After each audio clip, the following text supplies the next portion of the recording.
Okay. Do you want me to stay on the phone? Do you want me to let you go? Can you stay? Yeah, I'll stay.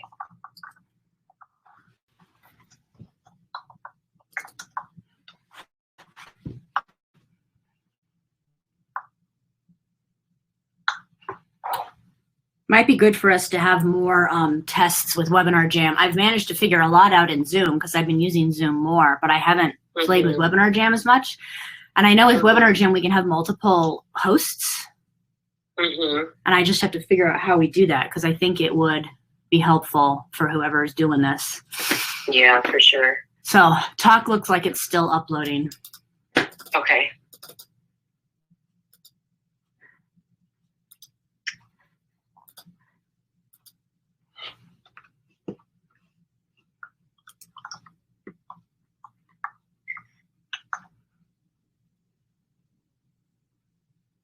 Oh, okay. Well, people are definitely logging on. Oh, and I think I'm live. Are we live?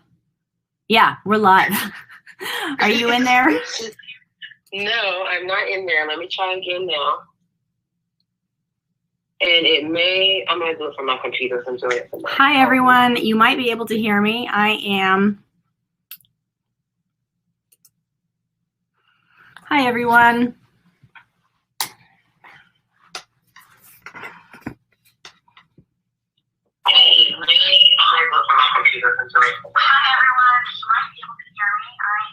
Sounds like you're on, Dr. Watkins. I am on. I see you. So I'll hang up now. All righty. Thank you so much. You can hear me? Yes. Okay, thanks. Bye. Hi, everyone. I am still figuring out our technical difficulties. We're using a different than normal. Oh, cool. Hi, Lauren. Thank you. I'm assuming you guys can hear me. Now I'm going to hopefully share my slides. All right. I think we're good to go. All right. Can someone type in the chat box that you can see the slide?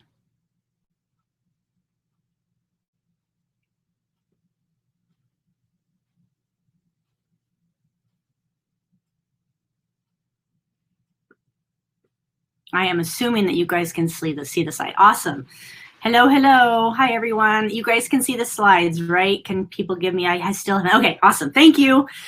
Sorry, technical difficulties. I have been using more Zoom, and this is Webinar Jam. So normally I'm the IT person in the office. And so fun. So thank you all for joining me today. This is a talk that I put together that's kind of like tidbits about health, and they're kind of random, but I feel like a lot of the things in here will hopefully be helpful for you guys. So I'm going to dive right in. So today I wanted to talk about hormones and neurotransmitters. I want to give you kind of an overview understanding of heart health. You know, heart disease is one of the leading causes of death, and I feel like if women and men understood more about what is composed of heart disease, so many steps can be taken to reduce those risks. I want to talk a little bit about sleep, the nervous system, and then reducing your risk of some common diseases. So we're going to dive right into hormones, one of my absolute favorite things to talk about. So the definition of a hormone, very simply, is that it is made in a gland and it's transported in the blood, and then it acts on another gland and tells that gland what to do. So for example, the thyroid hormones, there's a hormone that's made in the brain and it goes to the thyroid gland.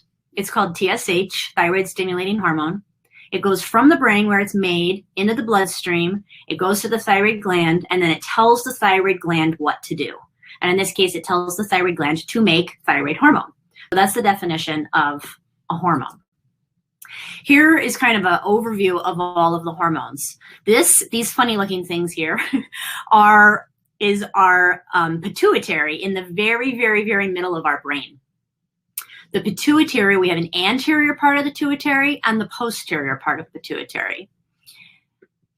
So the pituitary then releases these stimulating hormones, and these stimulating hormones like ACTH, MSH, which is melanocyte stimulating hormone. These are going to then go to their distant glands and stimulate those glands to do something. So for example, ACTH is going to go to the adrenal glands and tell the adrenal glands what to do. Growth hormone, GH, that's going to go to the bones and to the muscles and tell the bones and muscles what to do. TSH is going to stimulate the thyroid. Gonadotropins, those are the hormones LH and FSH, which I think you guys have probably seen me refer to before. So FSH and LH go to the testicles and the ovaries and then tell the testicles and the ovaries to make the hormones that they need to then make. ADH goes to the kidney, prolactin and oxytocin go to the breast tissue. So we'll dive into thyroid, one of my favorite hormones. I think I treat more thyroid than anything. So in the brain, we've got the hypothalamus, which secretes a hormone called TRH. TRH then goes down and stimulates TSH to be released. And TSH then goes to the thyroid gland. And then the thyroid gland makes T4 and T3. And then those hormones go out to the whole body and tell the whole body what to do. The thyroid is the master metabolizer gland. The thyroid tells every tissue what to do.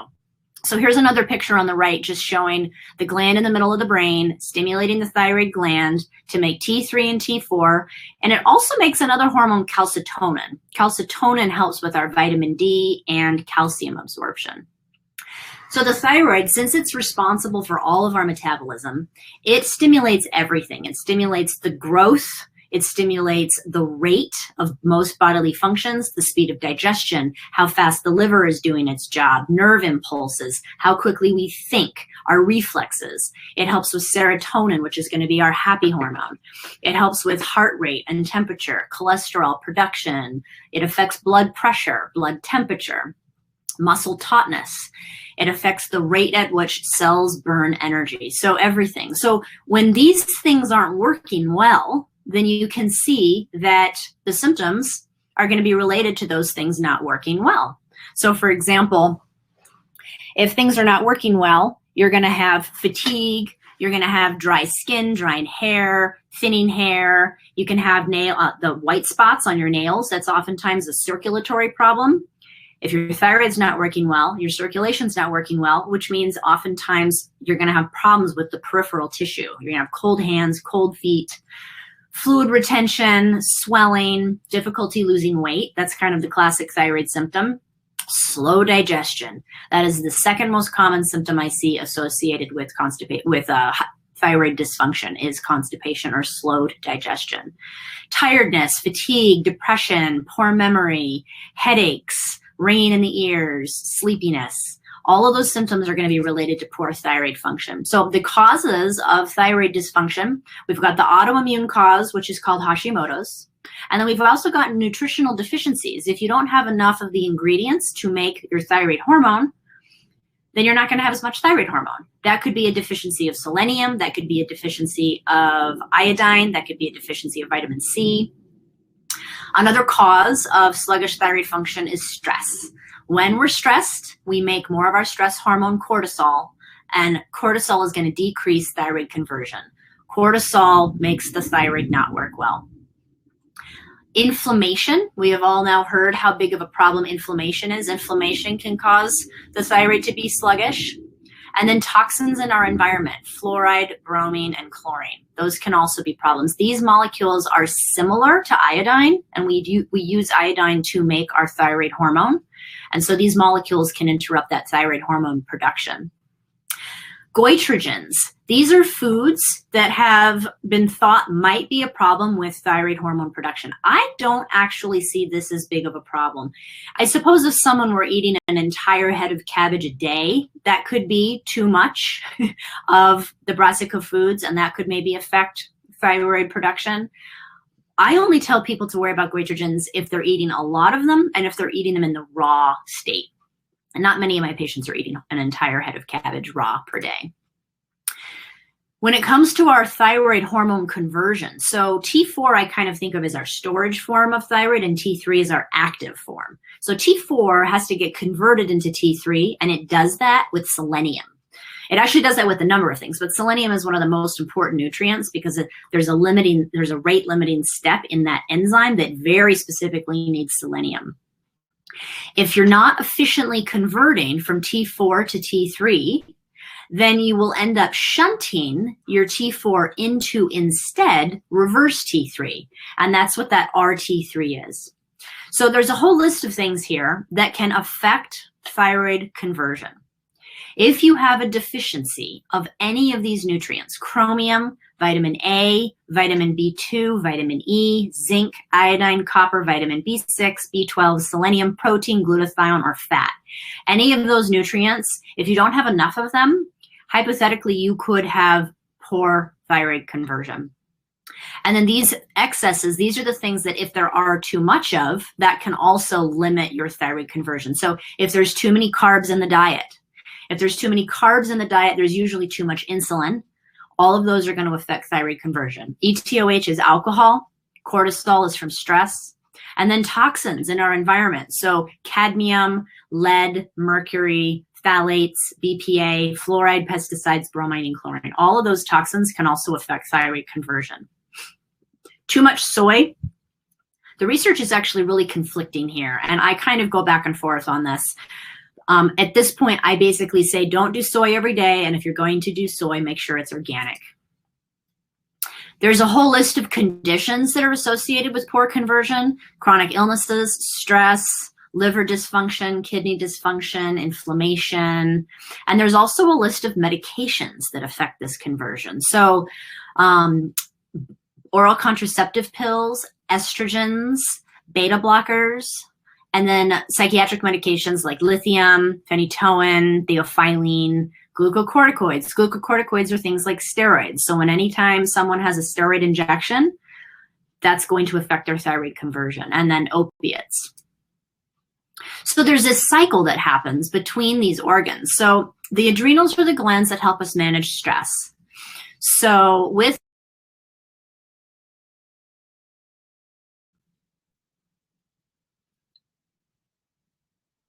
I'm hoping you guys can still hear me. I just accidentally clicked the audio button. I'm really sorry. Can you still hear me? I'm going to assume so.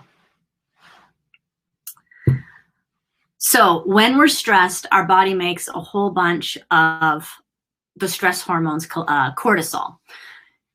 Now, when cortisol is too high for too long, that's going to actually decrease. Okay, thank you, Lauren. That's going to actually decrease the thyroid function in the liver. If the liver is not working well, you're going to have poor detoxification. Your thyroid determines the speed of your metabolism, which includes the liver detoxification. So as your thyroid function slows, your liver function slows. When liver function slows, gut function declines. Proper detoxification in the liver is going to make sure that you're eliminating all of those toxins that get stored, and then we're trying to eliminate them in the bowel. When you're not properly eliminating toxins in the colon, those toxins can build up. Just for example, estrogen. If we're not properly eliminating our estrogen, meaning pooping every day, then we'll reabsorb estrogen in the colon, and that can lead to estrogen dominance. That can lead to PMS, insomnia. So there's this whole cycle that happens with the thyroid, the adrenals, the liver, and the gut. Here are some nutrients that we know are really important for the different phases of thyroid conversion. So in the brain, we need protein and magnesium, zinc, and B12 in order for TSH to stimulate the thyroid gland. And then in the thyroid gland, we need iodine and iron, the B vitamins, vitamin C, D, and E to help make your T4. You need selenium and zinc to convert T4 into T3. And you need vitamins A, D, and zinc for the T3 hormone, that active T3 hormone, to go into the cells. That's a whole nother part of the thyroid metabolism that we don't really have a good way of measuring in labs. T3 goes out, but we don't know how sensitive are the receptors for T3 to bind to the receptor, right? And then once inside the cell, how good is the thyroid hormone at stimulating whatever it needs to stimulate in the cell? So there's so many layers of places where you can have dysfunction. All these nutrients are needed for thyroid function. Sometimes I'll do a nutrient test where I look to see, it's a blood test, and you can look at, there's a couple of different tests available for micronutrient testing. Some of them look at short-term storage of vitamins, so say the last week or two of your nutrient stores. There's another test that looks at the last 3 months of your micronutrient levels. And that's a helpful test if someone is even just dealing with fatigue, is to look to see, okay, what nutrients are suboptimal? And then we replace those nutrients very specifically based on what their labs say. You know, fatigue can be attributed to so many different things. So the foods that are going to help the thyroid function are going to be our non-inflammatory foods. You know, soy foods can be a little bit inflammatory. Gluten can be inflammatory if eaten too much. Some people tolerate gluten just fine. You can do food sensitivity panels to find out if gluten is an issue. I kind of prefer, the better way to test for gluten is to just do an elimination diet. Take out gluten, take out all gluten-containing foods for a month and see how you feel. And then you reintroduce gluten and then you see how you feel. If you have a flare-up of symptoms, or if you have symptoms go away that you didn't notice were gone, but then you reintroduce the gluten and those symptoms come back, that's a sign that it's a little bit of an inflammatory food for you. Some people, it's very black and white. They cannot tolerate any. And then other people, there's more of a gray zone. They can tolerate it maybe twice a week, 3 times a week. But once they get to the 5th time in a week, that's when their symptoms start. And the symptoms could be constipation, diarrhea. They could be real obvious digestive symptoms. But you can also have symptoms that are delayed. So a real common one is headaches. We reintroduce a suspicious food and they're fine, they're fine, they're fine. And then all of a sudden the headaches start. And maybe the headaches didn't start for 2 weeks after we reintroduced the food. So that's a delayed sensitivity. Refined sugar and refined oils and processed meats, those preservatives and those inflammatory oils, all of those can be damaging and they're going to make your thyroid sluggish. The foods that are better for our thyroid function are the foods that, you know, we're always talking about increasing. Your high fiber foods, your healthy oils, fruits. I'm not so sure if I agree with orange juice right there. Orange juice, I mean, there's vitamin C in orange juice, but there's more vitamin C in a potato than there is orange juice. So I would cross orange juice off that list. Pumpkin seeds are really high in zinc, and that's gonna be another nutrient that helps with thyroid conversion. And then protein, right? Your lean meats, your wild-caught fish, organic grass-fed eggs, probiotic-rich foods. Those are also going to all be helpful for thyroid function. So moving on to neurotransmitters, the brain messengers. So the definition of a hormone was that it was made in a gland, travels in the blood to another gland, and then stimulates a reaction. A neurotransmitter is a substance that comes from a nerve fiber. So the nerve fiber is told what to do from a nerve impulse. So that's an electrical signal coming down a nerve. And that nerve fiber is then going to release a substance, but it doesn't go into the blood. It goes into this little space between the 2 nerve cells. So if these are your 2 nerve cells and they're close to each other, this one is going to secrete some substance into what's called the synaptic cleft. And then it travels across and then it goes into this nerve. And it tells another nerve fiber what to do. Now, neurotransmitters, there's a whole bunch of them. Norepinephrine, serotonin, and dopamine. These are probably our most commonly referred to ones. And there's a huge overlap between what symptoms these neurotransmitters affect. So norepinephrine is our get up and go hormone. It's also known as adrenaline. And the precursor is called noradrenaline, which is just a precursor molecule. It's just slightly different. We all know what an adrenaline rush feels like. But before we have an actual adrenaline rush, you'll still have adrenaline moving. I know every morning I'm trying to get ready and get out the door with my 1.5-year-old. I have an adrenaline rush every single morning trying to get out the door. So every morning, the adrenals, which secrete norepinephrine, are having to deal with maintaining that degree of demand. Dopamine is one of our pleasure hormones. It helps with motivation and drive. It helps with libido and appetite. It affects your mood and cognition and attention. Serotonin is another happy hormone. It's similar to dopamine. It helps with impulses, and it affects anxiety, irritability, memory. Here are more neurotransmitters. So adrenaline we talked about was the fight or flight. Noradrenaline is just a precursor to adrenaline. Dopamine and serotonin we talked about. GABA is another neurotransmitter. This is a neurotransmitter that specifically has a calming effect, very opposite of adrenaline, which obviously has a fight or flight, go, go, run, run. GABA actually calms the nervous system down. Acetylcholine, this is a neurotransmitter used in thought. It's used in learning and thinking and critical thinking and memory. It helps with muscle contractions, and it helps with attention and awakening.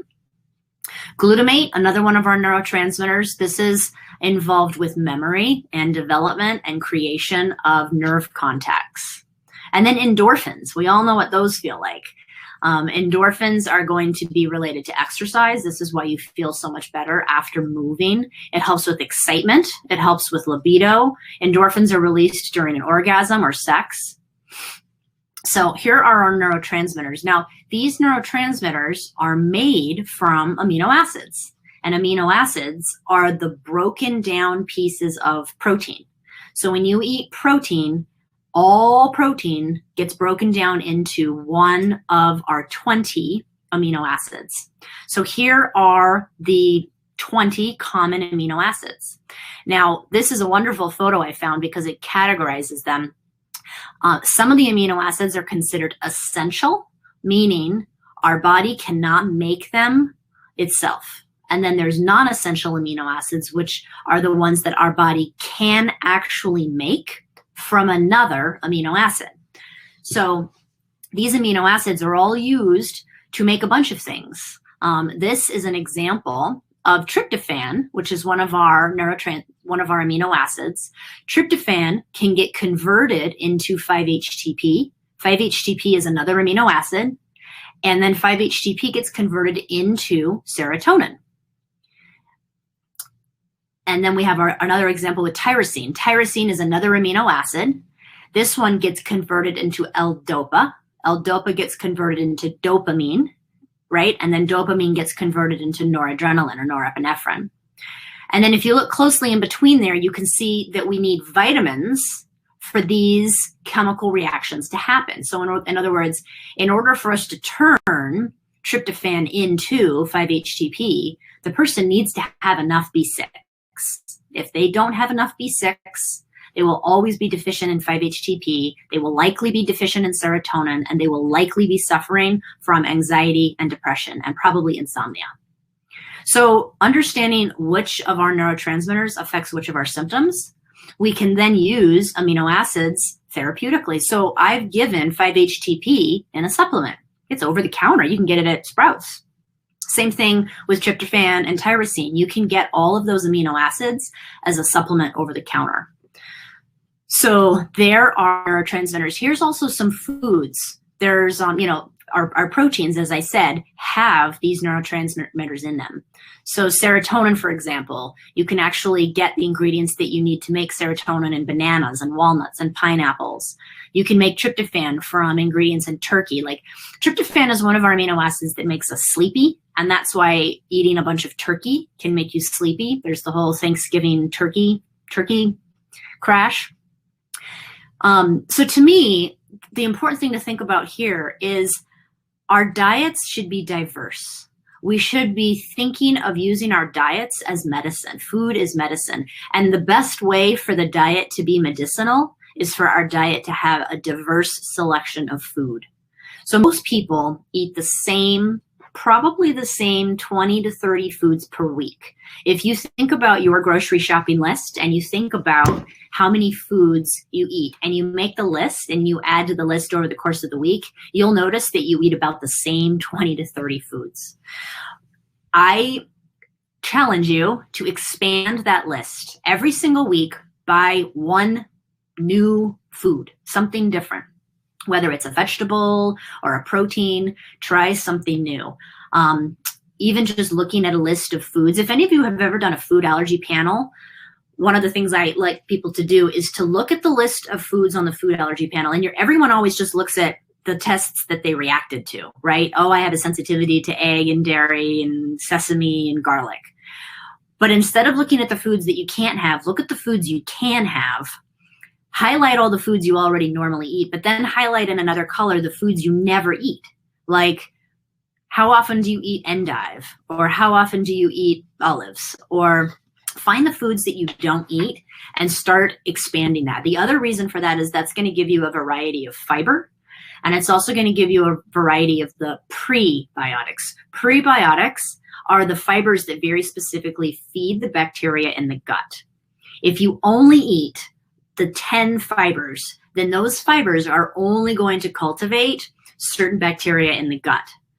If you broaden the prebiotic fibers that you eat, you're now going to have more diverse prebiotics, and those are going to then cultivate more diverse bugs in the gut. The more diverse your gut biome is, the better everything will work.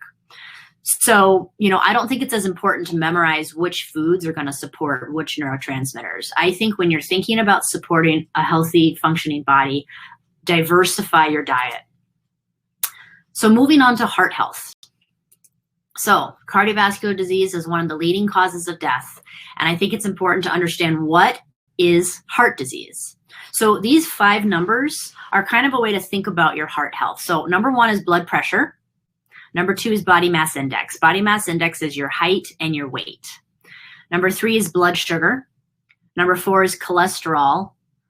And then number 5 is the HDL. So we're going to go into some of these in a little more detail. But if each of these categories are being well controlled and well maintained and supported, then your risk of heart disease goes down significantly. So blood pressure. I like to think of the entire heart and circulatory system as all of the pipes in a house. All of the pipes in a house, it's a closed unit. So when the heart pumps, all of the pipes in the house have to stretch just a little bit to handle the pressure that when the heart pumped, the pressure went up. And our vessels do. Our vessels dilate and they constrict. And not only that, but they stretch. Every time your vessel stretches, that's what your pulse is. So when your doctor is feeling your pulse on your wrist, or they're feeling, you're feeling a pulse on your neck, you're feeling a vessel stretch. And you're feeling it stretch every time the heart pumps. But if those vessels have lost their elasticity, those vessels are not as stretchy, then the vessels are going to stay rigid. And then when the heart pumps, the pressure is going to go sky high. And that's what hypertension is. Hypertension is either there's too much blood volume or the pipes are not stretching. Those are the 2 reasons why your blood pressure is going to go up. Either the pipes are not stretching or there's too much blood volume. That's why they'll give people a diuretic. A diuretic makes you pee a whole bunch, so your blood volume goes down. But that's not really addressing why the pipes are not stretching. So heart health, we've got the pressure in the heart, blood pressure. We talked about circulation. Inflammation, this is another huge cause for heart disease. And I have some labs later, we're going to talk about that. And then, of course, heart attack and stroke. When I think of heart attack and stroke, I think of 3 things. I think of cholesterol, sugar, and inflammation. If you have all 3 of those are the things that increase the risk of heart attack and stroke. So if we want to reduce our risk of heart attack and stroke, we want to lower the risk of inflammation, lower the risk of having a cholesterol problem, and lower the risk of having a blood sugar problem. So testing for our actual risk. So CRP high sensitivity. I'm sure many of you have had your doctor test for CRP. So CRP, now I want to point out there's 2 types of CRP. There's regular CRP, which is boring, generic, very uninteresting, very unhelpful CRP, which is a non-specific marker of inflammation. Then there is CRP high sensitivity, and it's just a different test. That one is very specifically associated with inflammation in the heart and the brain, but really what it's measuring is inflammation in the blood vessels. So if there's inflammation in the blood vessels, we have vessels in our heart and we have vessels in our brain. Those are the concerns, is if there's a clot that goes into one of the small vessels that feeds the actual muscle of the heart, right? The heart is a muscle, but the muscle needs blood to do its own job too. So CRP tells us if we're dealing with inflammation in the lining of the blood vessels anywhere in the body. And the 2 riskiest places for that to be a problem would be heart and brain. Testing for blood sugar dysregulation. This is, to me, huge. And this is why prediabetes and diabetes, to me, are the leading precursors to heart disease. This is also why my goal labs, when I'm looking at labs for people, when I'm looking at their blood sugar, I would prefer them to not just be normal. I would prefer them to be well down in the optimal zone, because I don't want my patients to be pre-diabetic. I want them to be optimal. And then tests for cholesterol particle size, and we're going to talk about this. So CRP high sensitivity. When you get this tested, the general rule of thumb is we want you less than 3. Less than 3 is kind of considered average risk. My goal, though, is to get someone less than 1. Now, just to complicate things, there is another reason why CRP can be elevated, and it's if you have the MTHFR mutation. I'm not sure if any of you attended Dr. Khalsa's webinar on the MTHFR. I know it's posted on our YouTube channel. It was an excellent talk. But if you have an MTHFR mutation, then that's going to increase the likelihood of your CRP being high. So if you have the MTHFR mutation, CRP is now not as helpful of a heart assessment marker. I hope that makes sense.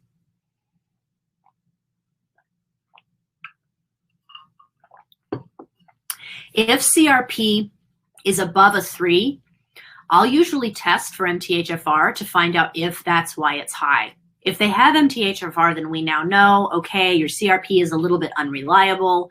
Let's put you on some things to lower CRP anyway, but let's also treat you for the MTHFR mutation.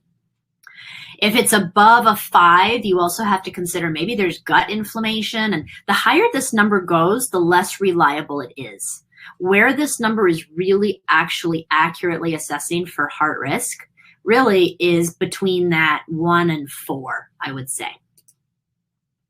Sugar. So the pancreas releases insulin when it detects that there is sugar in the blood. And then it takes the insulin and it binds to the insulin receptor. And when insulin binds to the receptor, it's kind of like that is the deadbolt. And once you unlock the deadbolt, then glucose can go into the cell. That's how our blood sugar metabolism works. Now, there's lots of different ways of measuring this. This is a fasting glucose. So fasting normal, I'm looking at that 80 to 100. A normal fasting blood sugar should be between 80 to 100. My preferred range would really be more between 80 and 90. This is a test that is done all the time. It's a test in what's called the Comprehensive Metabolic Panel, or a CMP, and most doctors will do this as a screening test at least once or twice a year. I do it probably 4 or 5 times a year, especially if we're monitoring sugar. Now, after eating, it's normal for that sugar to go up. So it's normal for sugar to go up to a 150, 170. It's even normal for it to go up to maybe a 180. They say 200 here.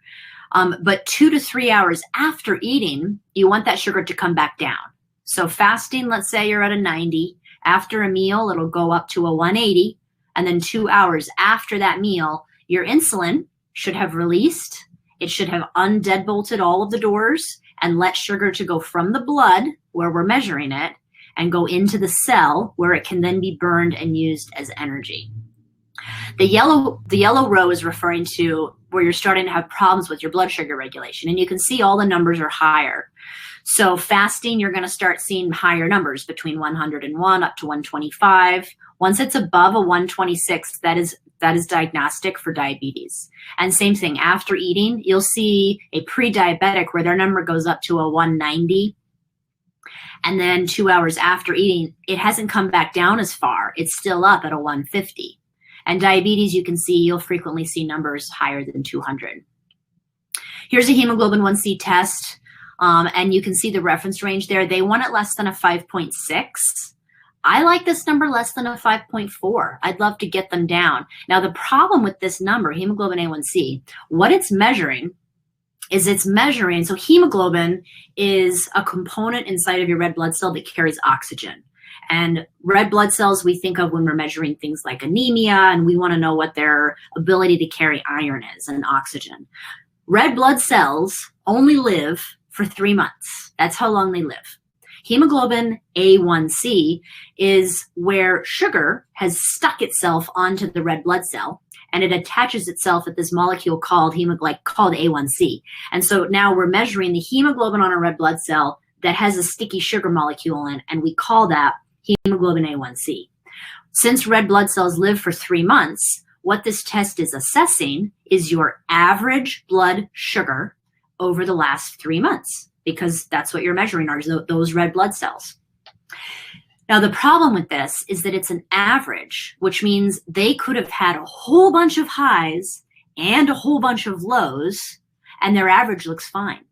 But they could still have prediabetes hormone metabolism going on, and you're missing it. And the conventional test for diabetes is hemoglobin A1C. And I think this is a ridiculous way to assess for whether or not someone's pre-diabetic, because a lot of people will get missed. So this is the conventional way to test for it. I prefer to use insulin, which we'll get to. Here's another marker where you can take the hemoglobin A1C and you can mathematically calculate what their estimated average glucose is. So for a normal, that 5.7, some say 5.7, some say 5.6. I want it less than a 5.5. Their estimated average glucose is around 117. Now, I don't use this one as much. Again, I'm going to use insulin. Insulin to me is the more important one. So remember the picture I showed you where the pancreas releases insulin, insulin unlocks the deadbolt, and then sugar can go inside of the cell.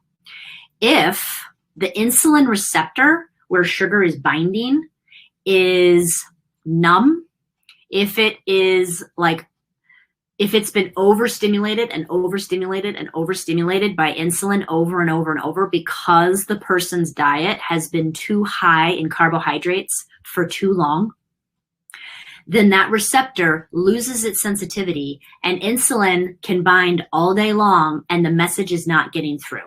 That is called insulin resistance.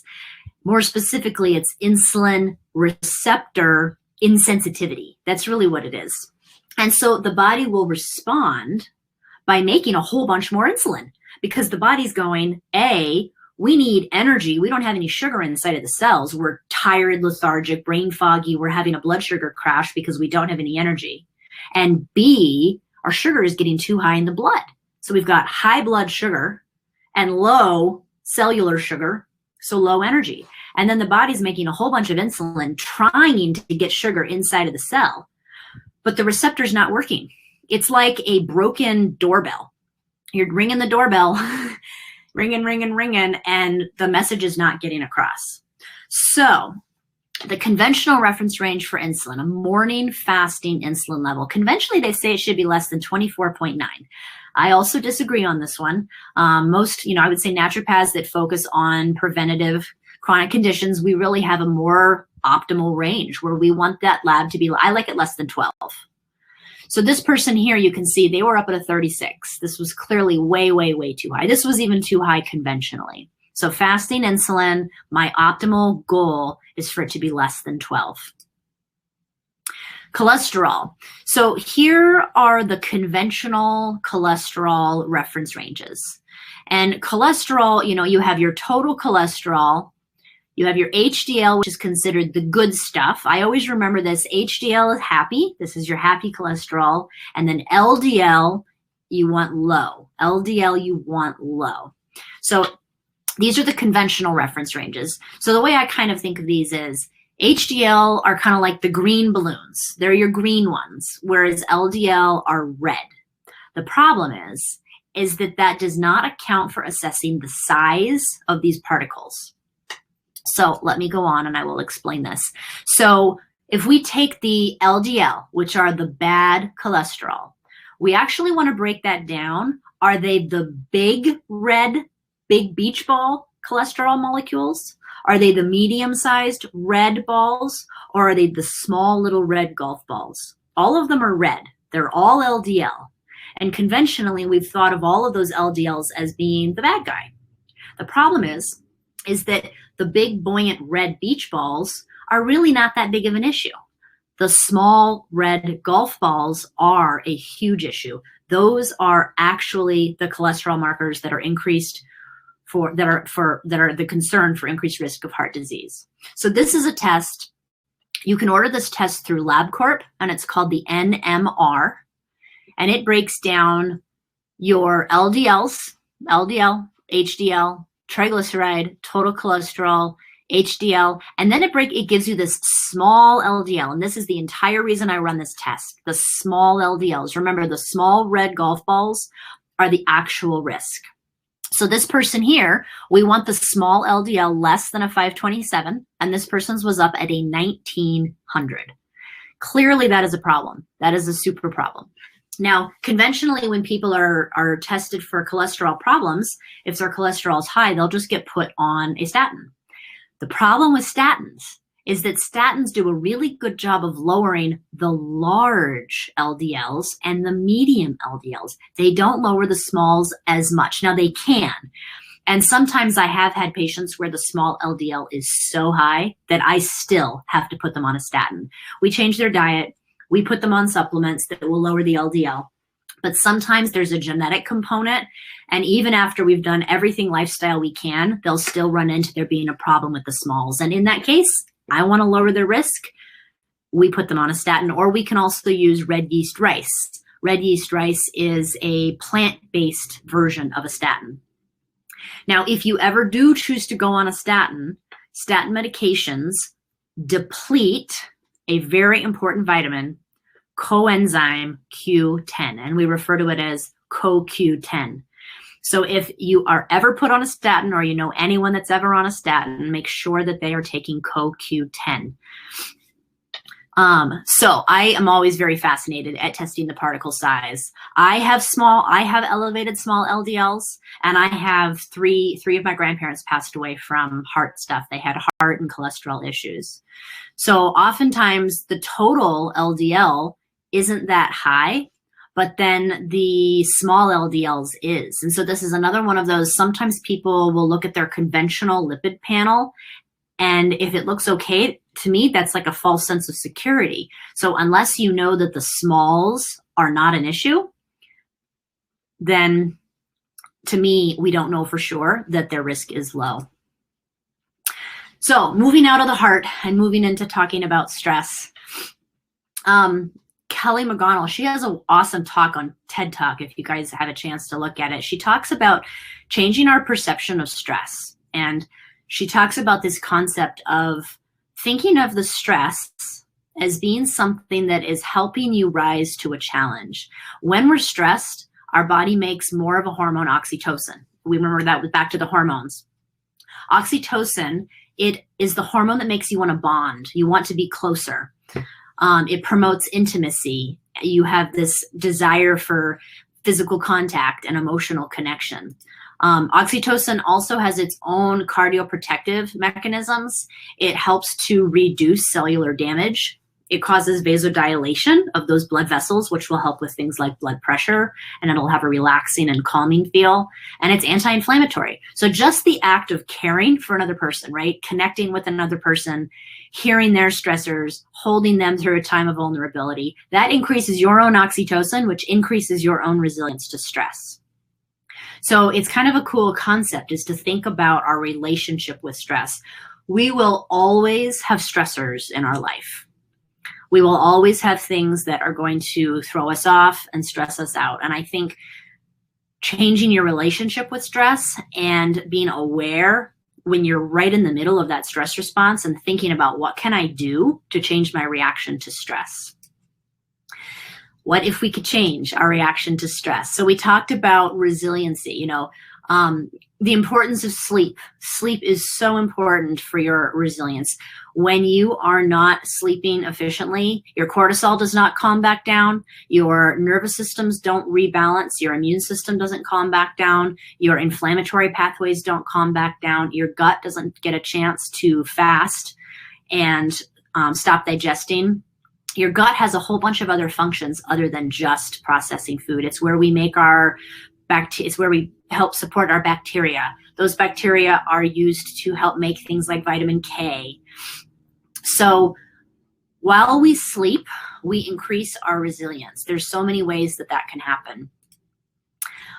This is our two nervous systems. We've got our parasympathetic nervous system and our sympathetic nervous system. So the sympathetic nervous system is our fight or flight response. So this is the one on the right. So our pupils dilate to enhance our vision from afar. Our saliva production goes up, our heart rate goes up, our blood vessels constrict, our blood pressure goes up. It pushes more blood to the muscle, our lung capacity goes up. We can inhale more air. And then we reduce our stomach functioning. We reduce stomach and intestine motility. It diverts blood away from the digestive system, and it sends it to all of those other muscle tissue that we need and brain function. We release sugar because we need to use the sugar quickly and burn it as energy. And it stimulates the adrenal glands to secrete our stress hormones. So that's our fight or flight. Now, most of us are very familiar with our sympathetic. It's the get up and go, push, do. Whereas our parasympathetic nervous system, I think we Americans tend to be sympathetic deficient. This is when you are in rest and digest. And the cool thing about these parts of the nervous system is this is literally like a train track switcheroo where the train can either go that way or that way. It can't go both at the same time. The brain literally can only send a signal either down that path or down that path. It can't send it both. So when we are sympathetic dominant, we literally become parasympathetic deficient. And so figuring out ways to strengthen our parasympathetic nervous system. You know, over the years, I've been practicing for 14 years, and me telling my patients to stress less doesn't work. Me telling them, I want you to do less. I want you to carve out more time for yourself. It's really hard to tell people to do less and to stress less and to expect less. I don't do it. I am a go-getter. I'm a pusher. I'm a overproducer, and I am constantly myself struggling with how do I strengthen my parasympathetic nervous system. And so instead of telling ourselves what not to do, I try to focus on telling us what to do. So I wanted to introduce you to your vagus nerve.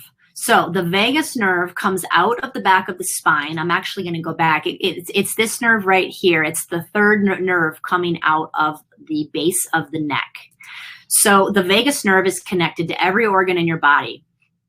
I love its little wonder that stimulating your vagus nerve helps to fight fatigue, anxiety, brain fog, and more. The word vagus means wandering.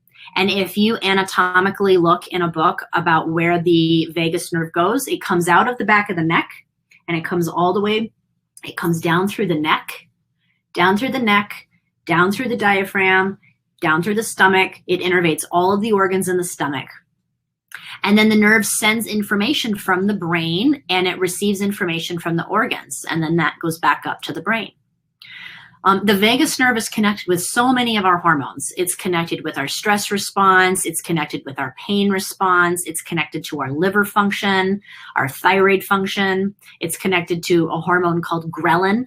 Ghrelin is our hungry hormone. Ghrelin tells your brain you're full, and it does this via the vagus nerve. It influences the release of oxytocin and testosterone. It helps with our hormones like growth hormone. And then the vagus nerve can also stimulate other hormones like the parathyroid hormone. So these are all of the different ways that we can stimulate our vagus nerve. If there's one thing you guys get to walk away from, and if you registered for this, you'll get an email with a free download, and I have this part of the presentation with these techniques to stimulate your vagus nerve. You'll get all of these in a download. So yoga increases the vagus tone. It increases the parasympathetic nervous system. It increases GABA. Remember, GABA was one of our calming neurotransmitters. Acupuncture, this increases our vagus nerve. I love acupuncture. This was one of my favorites when I was pregnant, because when you're pregnant, you can't take that many supplements. And so another way to support your body was to do acupuncture. Meditation affects your vagus nerve. Om chanting stimulates the vagus nerves, and it does that because you're vibrating your voice box. And the vagus nerve comes right down here and goes right in front of the voice box, and then it goes down your chest, down your stomach, through your diaphragm. Prayer increases Controlled breathing increases your parasympathetic nervous system. Tai Chi increases your nervous system. Cold. So this is actually a really fun thing to do. Now, our water is just now starting to not actually get cold in Arizona anymore. But when your body adjusts to cold, your sympathetic nervous system is turned off and your parasympathetic nervous system turns on. So a really nice way to support yourself is to start ending your showers with a few cold flashes. And so what I have people do is I have them work up to it. So 5 seconds of cold and then go back to hot. 5 seconds of cold and then go back to hot. And then on the third time, 5 seconds of cold and stop. So you always want to finish with cold. Now, if it's only 2 seconds, that's fine. If it's not as cold as it was the day before, that's fine. Any cold is you're still stimulating your body to adjust to the cold. So finish your showers with cold. And I like the cycle of 3 because you're doing it 3 times where you're stimulating that adjustment. Any kind of acute exposure is going to increase it. So you could even dip your face in cold water, splashing your face with cold water in the morning. Singing or chanting, anything that's going to vibrate the voice box is going to stimulate the vagus nerve. Gargling, you could be doing this every time you drink water. It's going to stimulate the vagus nerve. Chewing gum. Not only does chewing gum stimulate the vagus nerve, it also increases an enzyme called cholecystokinin, which is an enzyme that helps stimulate the release of pancreatic enzymes in your pancreas for digesting. Fiber. We are always talking about increasing your fiber. An adult should be getting between 30 and 35 grams of fiber per day. So divvy that up into your 3 meals. That's 12 grams per meal. Try to increase your fiber. And again, increase the variety. You can use fiber supplements, but you're still going to need to increase food. You can't use all supplements. Coffee enemas. This is an old time classic, but anything that expands the bowels, and that's why fiber works, right? Anytime you expand the bowel, that's going to stimulate the vagus nerve. Coughing or tensing the stomach muscles. So you've probably heard of people doing breathing exercises where I'll do a very quick demonstration, but when I'm stressed, this is one of my favorite ones to do is, and you do that breath of fire where you really, really exhale and you are bearing down in your abdomen and you're pushing that air out. It actually feels incredibly releasing to do a breath like that. So since I can't see any of you, and I just did that for all of you, I encourage you at least try it once today, and you can do it multiple times. Do 3 or 4 of those breath of fires where you exhale it, but that's going to stimulate the vagus nerve. Intermittent fasting. This is where you reduce the number of hours within the day that you eat. And so an example would be to delay your first meal of the day until 12 o'clock, and then you eat from 12 until 8. So for example, you'd have your first meal lunch at 12, maybe you have a snack at 3, maybe you have another snack at 5, you eat dinner at 6 with the family, and you're done eating by 8 o'clock.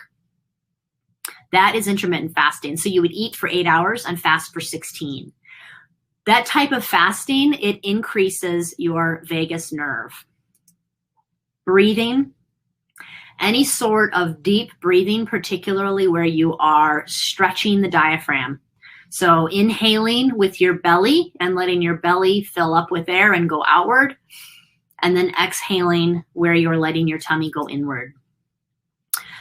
There are some fun devices. If any of you are if you guys enjoy devices, the Inner Balance is a device made by HeartMath. HeartMath is a biofeedback company, and this device, this little thing, plugs into your ear. It snaps on your ear like an old-fashioned earring. It snaps on your ear, and it's measuring your pulse in your earlobe is what it's doing. And then it measures your heart rate. And certain breathing will put your heart rate into what's called a higher heart rate variability. So this is a fun app. If someone is having a hard time adopting meditation exercises, this is an app and a device. The app is free. The device is, I think it's $100 or so. It's not a cheap device, but it's also a effective way. It's a form of biofeedback, and people pay, you know, thousands of dollars for biofeedback treatments. But this is a device that you can use to teach yourself to monitor your own heart rate. And you do a session. It's a 10-minute breathing exercise, and you monitor it the whole time. And you can see when your breathing goes out of coherence, and then you change your breathing rate and it goes back in. And then positive social relationships. This is another way to increase your vagus tone. I am offering a wild collective opportunity for people. I don't know if anyone's heard about it, but I'm putting together a group of women. It's called the Wild Collective. There's spots for 20 people, although I know I've already sold a number of spots. If you're interested, it's called, go to livingwellnesswisdom.com. And what it is we meet every other week for 2 hours. I have a recording that I can send you if you're interested in hearing about. I did a talk earlier today and another one on Wednesday talking about the course. But it's a collective of women where half of the time we spend together is supporting each other and working on connecting. And then the second half of the time is a whole women's health curriculum where I will be teaching about thyroid, adrenal, breast, menopause, hormones. If you're interested, check it out, but it's livingwellnesswisdom.com. But positive social relationships, I think, is huge. You know, we were wired to bond with other people. Our hormones are wired. We want to be like other people. The more people that you're around, you end up having habits be contagious. And, you know, this is why I think it's important to surround yourself with people that you want to be like. So, and then I will leave you with laughter. Laughter, if you think about it, it stretches that vagus nerve. So even if all you do when you're stressed is you laugh and you cry, you're stimulating your parasympathetic nerve. So there you go. I hope that this was helpful and informative. Do you guys have any questions?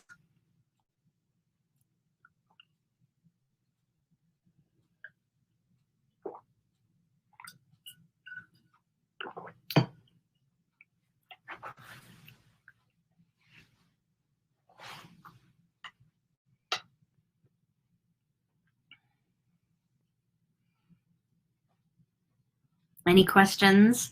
There's a little bit of a delay when you send a text, so I don't see any questions.